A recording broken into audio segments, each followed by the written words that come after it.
Sobat Pelajar, perkenalkan nama saya Mirna Martela Nufus dengan NIM 210104040. Pada video kali ini saya akan menjelaskan tentang nilai-nilai anti korupsi.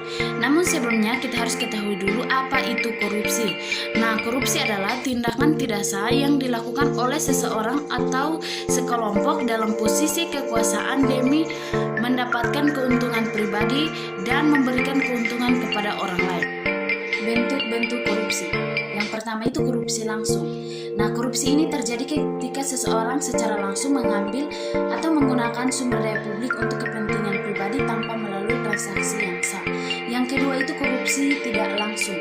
Nah, korupsi ini terjadi ketika seseorang memberikan atau menerima hadiah dengan tujuan untuk mempengaruhi tindakan mereka dalam pemerintahan atau bisnis.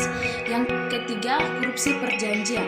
Nah, ini melibatkan penyalahgunaan posisi atau kekuasaan untuk mendapatkan keuntungan, biasanya melalui kontrak yang tidak adil atau persetujuan yang merugikan.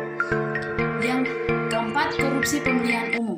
Nah, ini mencakup seperti pemalsuan suara atau penggunaan sumber daya publik untuk mendukung kampanye politik. Yang kelima itu korupsi administratif.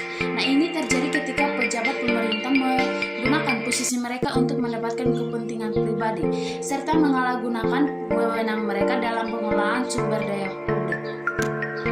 Yang keenam adalah korupsi fiskal. Nah, ini adalah penyalahgunaan anggaran publik oleh pejabat pemerintah untuk keuntungan pribadi seperti mengambil uang publik tanpa alasan yang sah.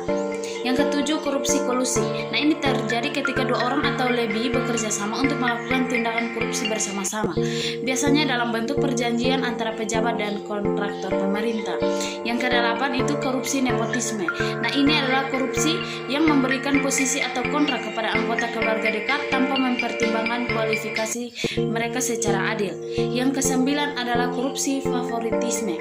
Nah, ini terjadi ketika seorang pejabat memberikan perlakuan lebih baik kepada individu tertentu berdasarkan hubungan pribadi daripada kualifikasi mereka. Yang terakhir adalah korupsi pengelolaan sumber daya alam.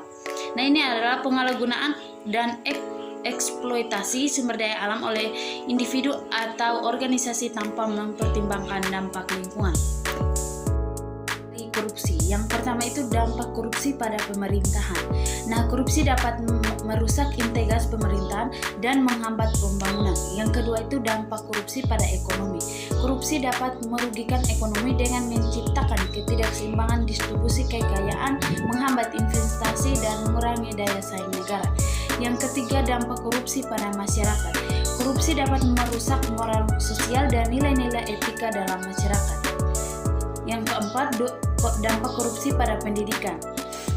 Nah, korupsi dapat merusak sektor pendidikan, sistem pendidikan dengan menciptakan praktik-praktik tidak transparan seperti penyalahgunaan dana pendidikan atau nepotisme dalam pengelolaan lembaga pendidikan.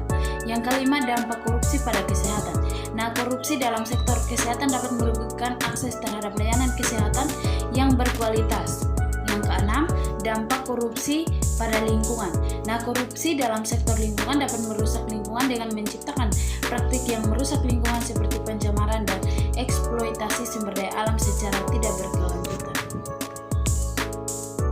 Dengan berbagai dampak yang terjadi dalam kehidupan kita sehari-hari, maka kita harus menanamkan nilai-nilai anti korupsi, yaitu kejujuran, kepedulian, kemandirian, kedisiplinan, tanggung jawab, kerja keras, sederhana, dan keberanian.